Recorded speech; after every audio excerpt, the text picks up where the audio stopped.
Hello, everyone. Welcome to another episode of Couch Conversations with Kim. If you do not know me, my name is Kimberly Boone. I am a licensed clinical therapist and certified master life coach. I pride myself for working with women of faith who are trying to rid themselves of all of the limiting beliefs that are stopping them from fully walking into their purpose. I am super, super excited about the task that God has given me to just be able to reach people and be able to talk to people and get people to have conversations about all things dealing with mental, emotional, physical, spiritual, cultural wellness, and have those conversations that I think are much, much needed, especially at this time. My special, special guest for today is my dear sister and friend, Coach V, as all of her clients like to call her, Miss Vernetta. She is a life coach for women, and she specializes in relationships and helping women to really discover who they are, understand their worth, and understand their purpose, and know their identity outside of their relationships. But I can let her tell you a little bit more about who she is and what she does. So, guys, you are in for a treat today. We're going to be talking about all things business and entrepreneurship and what it means to be a woman, to step out on your faith and walk into your purpose and turn that purpose into a business, even when other people may not believe in it and know what that looks like. So sit back, relax, join us for this conversation. I hope you enjoy the show. So V, tell everybody a little bit about yourself, who you are, what you do, and we'll get started. I am so excited to be here. Really, really excited to be here. I love you so much, Kim. Thank I'm glad you. you invited me here. I'm Renetta Winston Green. I'm a life coach, a healing coach, and a relationship expert. I specialize in helping women heal from past hurt and trauma, discover their purpose, and attract relationships in alignment with where God is taking them in life. Outside of all that, I'm just a regular smuggler girl. I'm a mother of three. I'm a wife. I've been married for 14 years. My goal is just to help women be the best versions of themselves and not just attract, their husband, but attract positive relationships in the workplace, friendships, all around. Today is also my 2-year anniversary of being an ordained minister. So Oh, I'm congratulations. excited about that, and I can't wait to see where God is going to take me with that. So thank you for having me here, Kim. You're so welcome. Thank you for agreeing to be a guest. And it's so funny, guys. We've grown so close in a very short period of time. We actually met from being a part of a business program for women entrepreneurs called Girl CEO. And I think I reached out to you first when we were looking for accountability partners. We linked up and we have just been connected ever since. We actually are even supposed to switch partners every month and we refused to and kept each other. It's hilarious.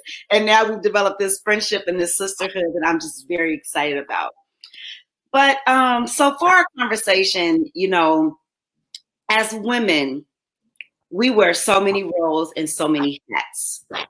And one of the things that I think happens is we sometimes suffer because we're so busy trying to make sure that we are being perfect in all of these roles and fulfilling the roles in the way that we think other people want us to.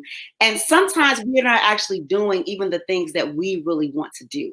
Oh, so true. And so when you think about that and you think about your own journey, and how you got to where you are as an entrepreneur, as this businesswoman, as this life purpose coach for women. What was that journey like for you getting to where you are? I started off in my life as a people pleaser. I always wanted to make everyone else happy, and I never took time to figure out what makes Vernetta happy. Mm-hmm.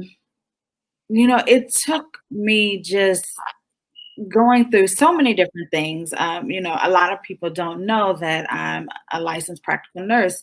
A lot of people don't know that I'm an ordained minister, but I started off, I was a blogger. thought I could do nursing. I always knew that I wanted to help people, customer service managers, banking manager. I've done it all. And it wasn't until I actually sat down and just said, God, what is it that you want me to do? And I think the first thing he said, be still. Mm. So I felt like I was stuck for the longest time, just stuck like, okay, when is it my time? When is it my time? And then it wasn't until honestly, we were my husband and I were going through like so much, and it just seemed like I was at a breaking point, and God just gave me the vision of being the life coach. So I set the Instagram page up, and just started going from there. And just to be able to grow people and the following organically, and people just wanted to hear what I had to say, I knew that I could make an impact. And it's just been smooth sailing ever since.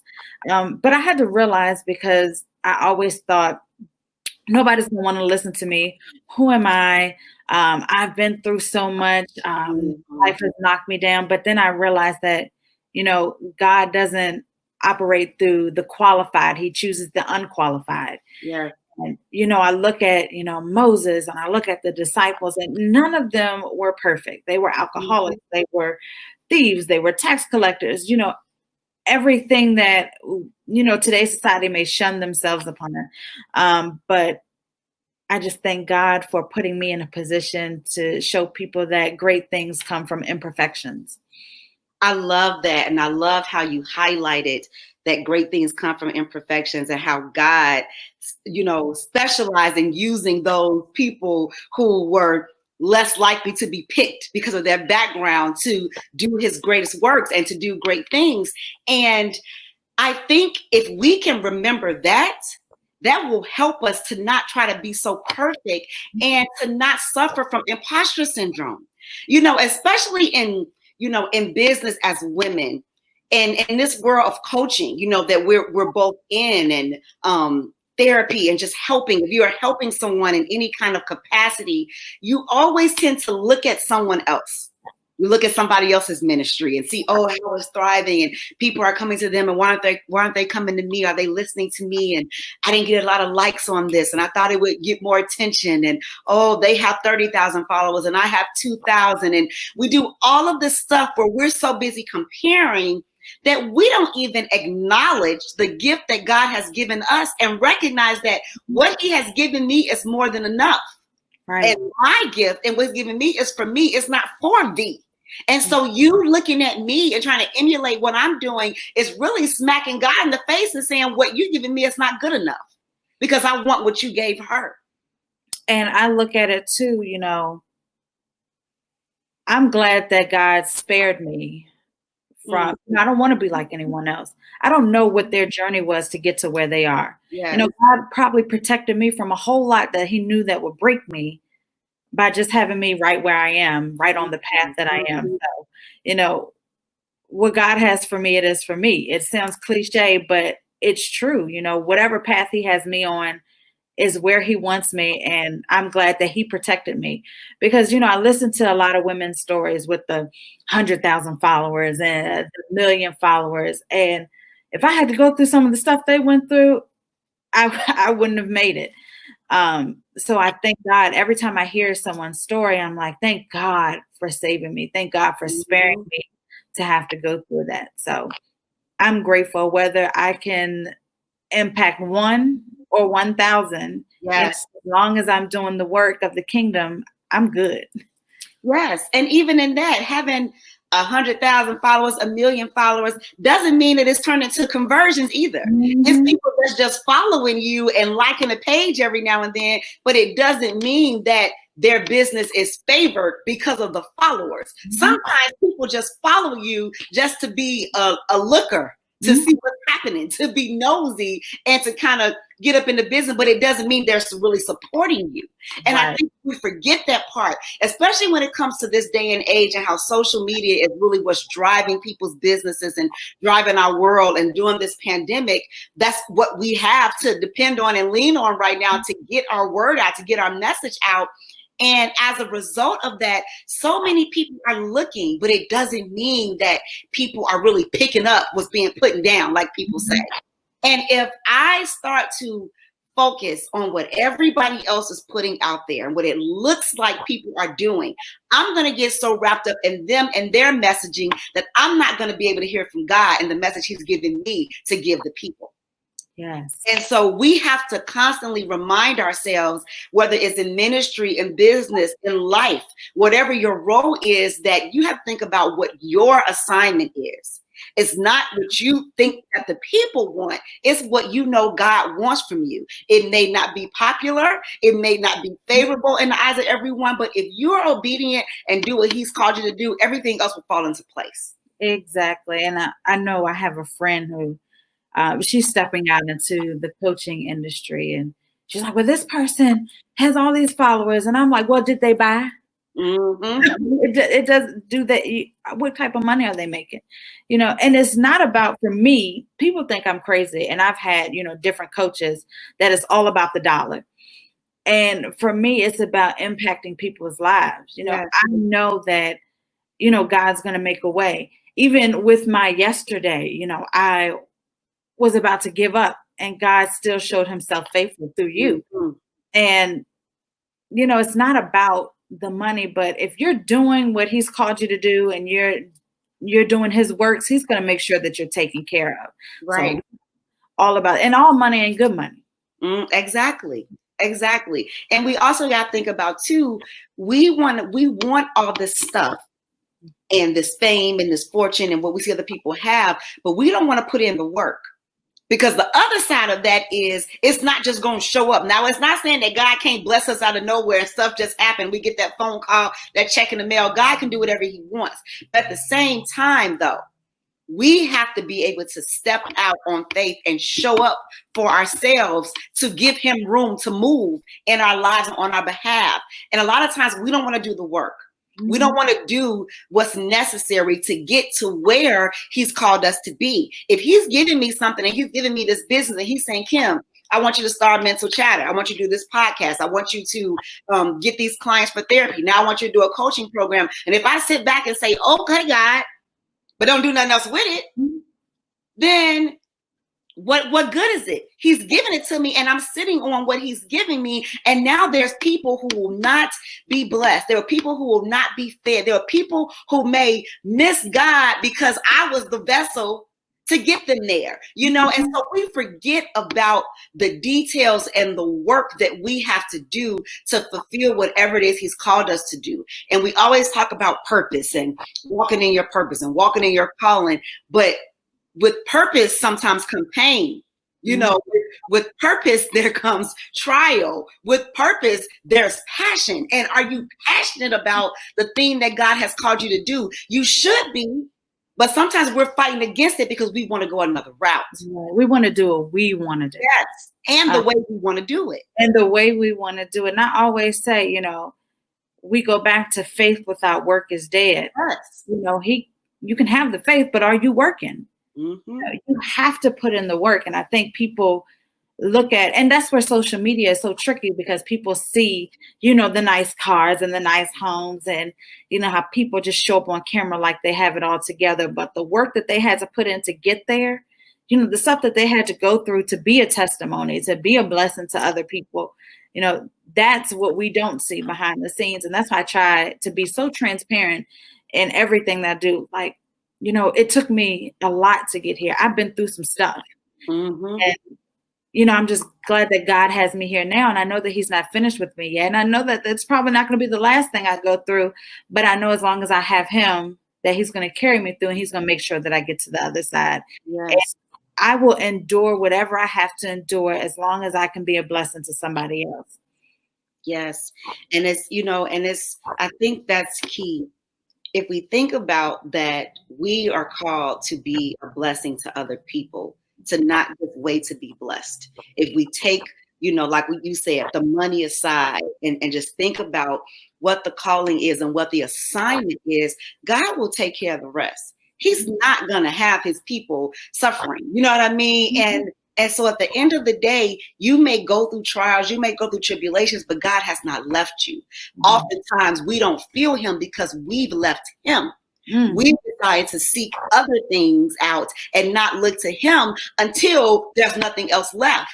When oftentimes he's saying, if you would have skipped A, B, C, and D and came straight to me, you wouldn't have had to go through all of that. Some of the things we bring upon ourselves. Mhm. And I think that we got to think about the impact it has on our lives when we miss him and overlook him because we are so caught up in being who we want to be and doing it our way that we don't want to take the time to hear from him and even take time to sit down and listen and speak and ask. Right. We're not even asking him.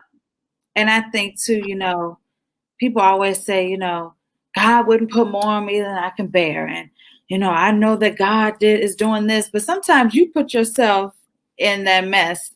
It could have been avoided if you had just trusted him and you had seek him first in all that you do. I always tell my clients and I tell my kids, before you make a decision, you need to pray about it. Yes. Ask God what it is that he wants for you. And don't just pray and go on about your business. You need to actually have that conversation and sit down and say, God, what is it that you want me to do? And listen. Mm-hmm. And, I always give them the example of, say if your friend called you and she says, I need your advice, blah, blah, blah, blah, blah. And then she hangs up the phone.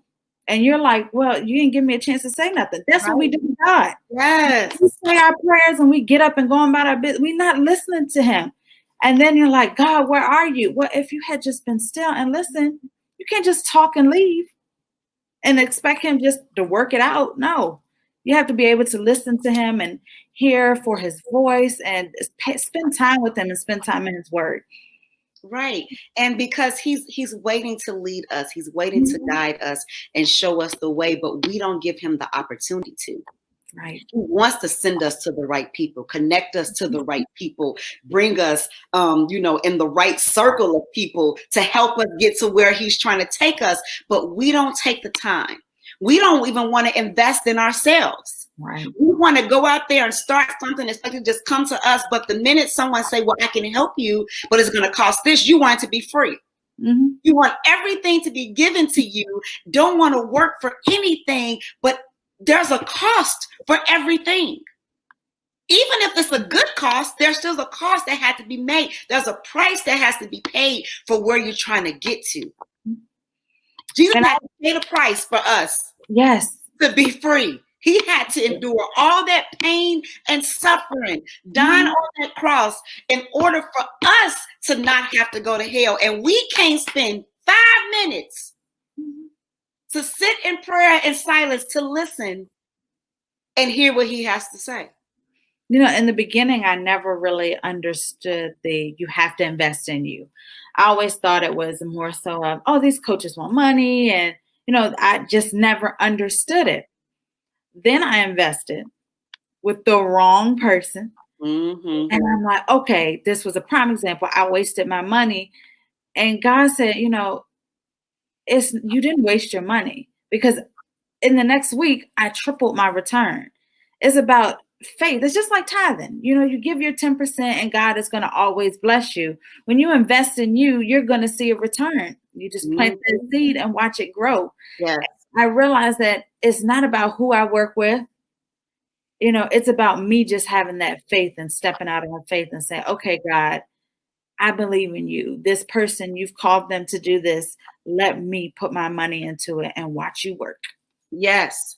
And it's so funny because I felt the same way. And I never really, thought about investing in me and paying a lot of money to do certain things. And that's how I knew that God was in this with me going into the coaching realm. I knew the therapy. I knew it. I knew what to do. I knew how to do it. And when I felt pulled to the coaching and I saw that I had to start investing and I had to start doing this and getting a business coach and learning practices, I didn't hesitate. And that's how I knew it was God, because I was like, okay, well, I'm going to pay this. I got to pay that. I got to pay this.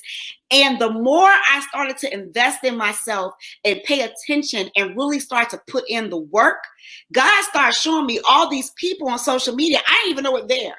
I Right. didn't know people were this successful in this realm of business. People were actually out there hiring people to help them become successful. I didn't even know this was a thing. And then when I started really getting into it, I was like, oh, this is needed. But then I found myself having those moments where I was getting so much information that I was overloaded and wasn't implementing anything. And I had to take a step back and say, okay, Kim, there's no good to keep investing in yourself, but you're not doing anything with the investment, or you're feeling so overwhelmed and not capable of doing what paid to, the knowledge you paid to receive. I started buying all these books. The books just started sitting there piling up because I didn't have time to read them. Everything started to feel like it was so much. And I had to take a step back and say, okay, God, I got to figure this out. I'm not being productive. I'm starting to have imposter syndrome. I'm not feeling confident or competent in what I'm supposed to do. I need for you to help me so that I can kind of show up for myself in the way that I need to. And he did that through people like you.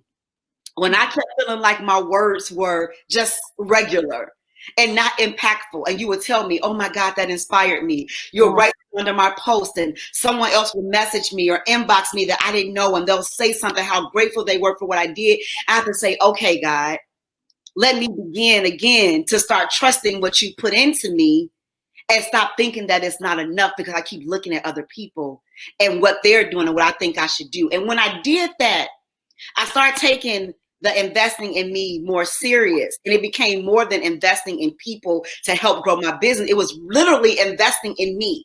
Being intentional with my time in God, being intentional with my prayers, being intentional about affirmations I was saying for myself, being intentional about the people I was reaching out to for business tips and advice, intentional about the books that I was reading, making time to grow me in the area so that these people that I'm trying to help, I can truly show up for them because I'm ready and not feeling so overwhelmed.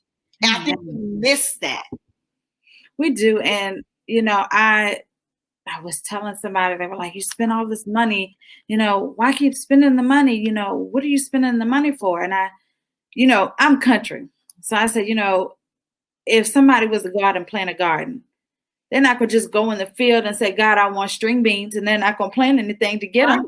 You have to plant that seed in yourself in order for it to grow. And, I understood too that I had to start surrounding myself with people that would pour into me and wouldn't just take from me. This journey has been lonely, but it was all necessary to find people like you and to find people like you. But just people to just be able to be a blessing to me like I am to them, because for so long people just took from me, and I was trying to pour from an empty cup. I became depressed, I became stressed. It was just too much and I just wanted to give up. But God separated me. And sometimes with separation, there comes elevation. And I've learned that in this business, that you have to separate yourselves from things that aren't good for you. And it's okay to leave people behind. What God has for them, they're going to be on another path. It's not necessarily leaving them behind, but just changing paths. Allow them to go down their road and you go down yours. And maybe in the end, y'all might meet up at the top, but follow what God has for you. And I think that's so important, to just seek him first in all that you do, instead of just trying to make your own decisions. The Bible says, trust in the Lord with all of your heart and your mind, and lean not unto your own understanding, because we don't know what's best for us. That's right. We don't know. God knows. He knows. He is. We put limits on him.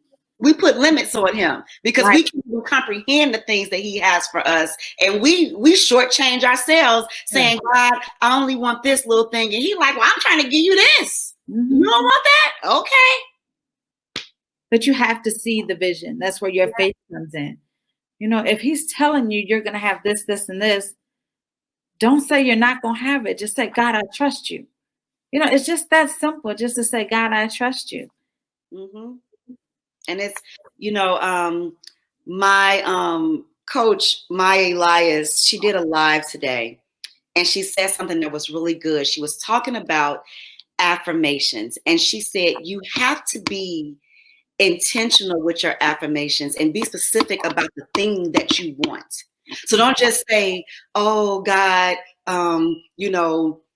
bless my coaching business. No, is it say if you're starting a coaching program and you want 15 people to sign up for $2,000, you say, God, I thank you for the 15 women that signed up for my $2,000 coaching package. Start speaking it, because then you start believing it and you're trusting God for it. And I think sometimes we're so general in how we say things because we don't really trust that we're going to get it. And sometimes we don't believe that we deserve it or should have it. So we pray them small, safe prayers, and we say this stuff because we're saying, God, we trust you. I believe you. I'm praying out there, but I'm like, I don't know if I'm gonna get that. Might be too big, so I ain't really gonna say it out loud. And so we limit where God wants to take us. And not saying that he still won't do it, but we're gonna take that long road to get there, because we won't just step out there and let him do it.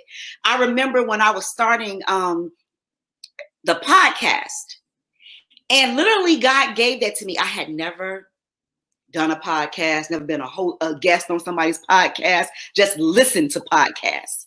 And when he gave it to me, I was like, what? And I'm like, how am I going to do this? I literally was just Googling because I felt the nudge. I felt the push. I couldn't help it. I Googled how to do it. And then the Spirit spoke to me clear as day and was like, this has to happen January 1st. Now, this is December. Wow. What? So I was obedient. And I did it. Mm-hmm. And December 31st, after church that night, I came home. I recorded my first episode. I was terrified. And the next morning, I woke up and I published it and I put it in the air. And I was like, whoop. It's on you now, God. I did what I was supposed to do, and it's on you. And the feedback I got was amazing. People wanting more and talking about the podcast. And I was just like, are you kidding me? And I'm saying that to say that from that moment on to where I am now in my journey of not only my journey of business, but my journey of faith, God is showing me over and over again, if you step out on faith and you trust me, don't worry about numbers. Don't worry about people. Don't worry about how things may look on paper. I just need for you to do what I'm telling you to do. Truly let me order your steps and watch everything fall into place and align itself the way it's supposed to. Amen. And I'm a witness of that. And I'm thankful and I'm grateful because at 42 years old, I'm at a place, and this is an age where people would generally be afraid to walk away from corporate America and hear God and do what he has to say. But I am the most free I've ever felt at this stage in my life. And I'm just thankful to God that he convicted me enough to step out there and do it. And he wouldn't allow me to be complacent and sit back because I was unhappy. You can't grow if you're comfortable. You cannot grow if you're comfortable. And I think we don't realize that we want to grow, but we want everything to be smooth. Mm-hmm. But when a baby is growing inside of you, we both have children. The bigger they get, baby get, and the further along, the more uncomfortable we get. The more our clothes don't fit. The bigger we get, the more it's harder to walk. We're swollen, our feet swollen, our hands swollen. It's extremely uncomfortable. Mm-hmm. But the promise that we're carrying, that we're about to birth, is worth everything that comes along with it. Yes. And that's what we have to remember. What we're birthing. And not only that, who we're going to bless, who is intended to bless as a result of that. And if we hold that baby in and don't allow the baby to come out, the baby going to die.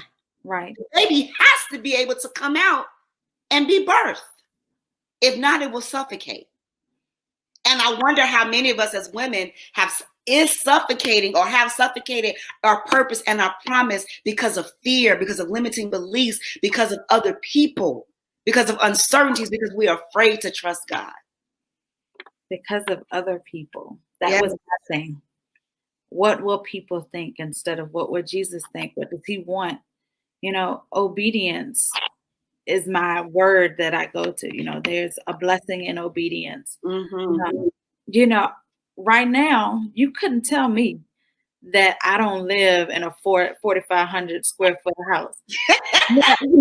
Now, somebody come out here and measures this 1,300 square feet, but you're not going to tell me I don't live in a 4,500. I wake up, with the spirit of expectancy. You're not going to tell me that my Ford Fusion outside is not a Tesla.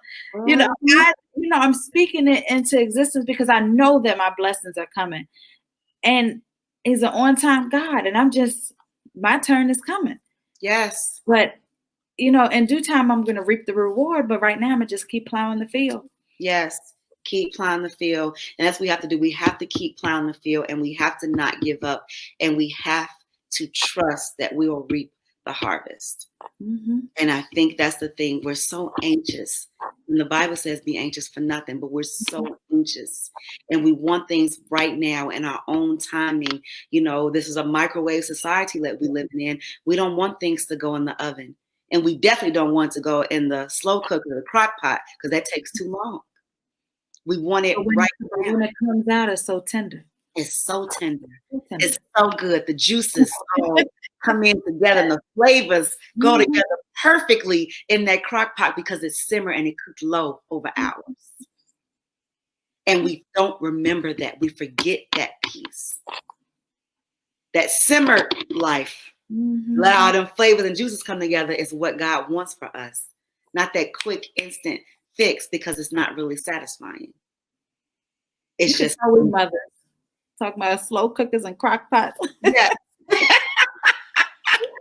But it's the truth. And and so I'm grateful for the opportunity, for both of us in the life coaching and the life purpose realm to really be able to help other women to understand that and get to this point, to remind people your age doesn't matter, your background doesn't matter, the pain that you suffer and endure doesn't matter, the heartbreak doesn't matter, that God can use everything, for your good. And that's the one thing I like about my coaching versus my therapy. With therapy, I'm bound under APA ethics and guidelines and standards, and my role is to guide and to help you get to it. Whereas the coaching, I really can talk to you. I can give you those spiritual principles. I can help you really know how to apply these things to your life to get to where you want to be. And I'm grateful that I have colleagues and friends and sisters like you that are walking alongside me, to help other women understand that the road may not be easy, but it's a road worth traveling with God leading the way and Him by our side.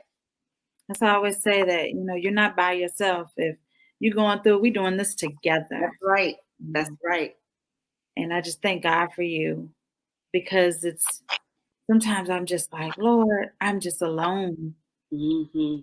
And then it was like, hey, you want to be my accountability partner? And it just took off from there. And I'm so grateful for you.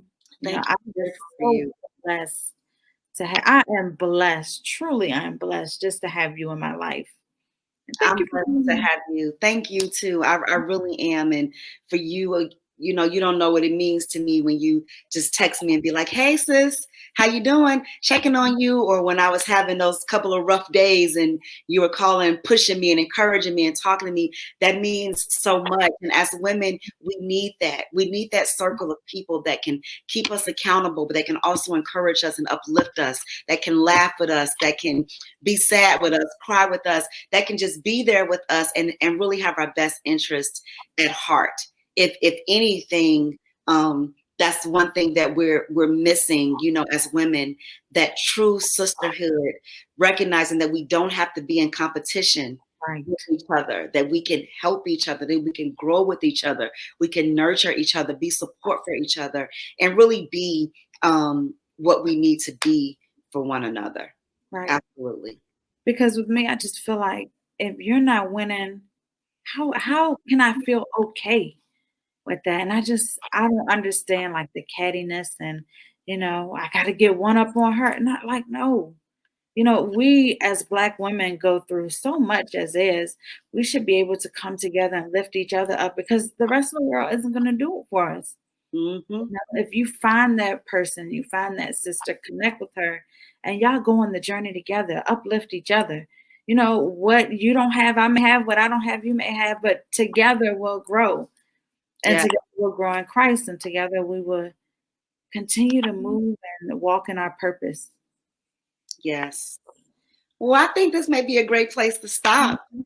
Okay. I, this was a wonderful, wonderful, wonderful conversation. Thank you so much for being my special guest, sis.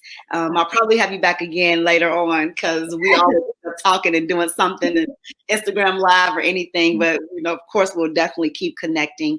Thank you guys so much for tuning in once again to Couch Conversations with Kim.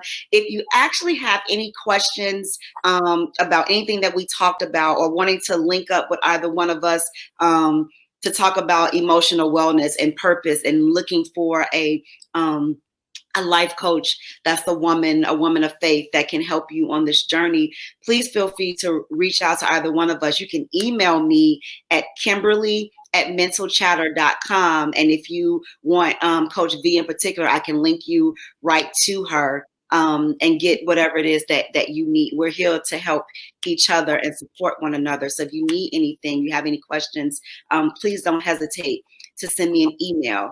You can follow me on Instagram at mental_chatter. You can follow me on Facebook at mental chatter 219, on Twitter at B Nicole Kimberly, and again on my website at www.mentalchatter.com. I am so excited to have another successful episode, and I cannot wait until the next time. Be blessed, and remember, do not let your mind bully you. Take back control of your thoughts.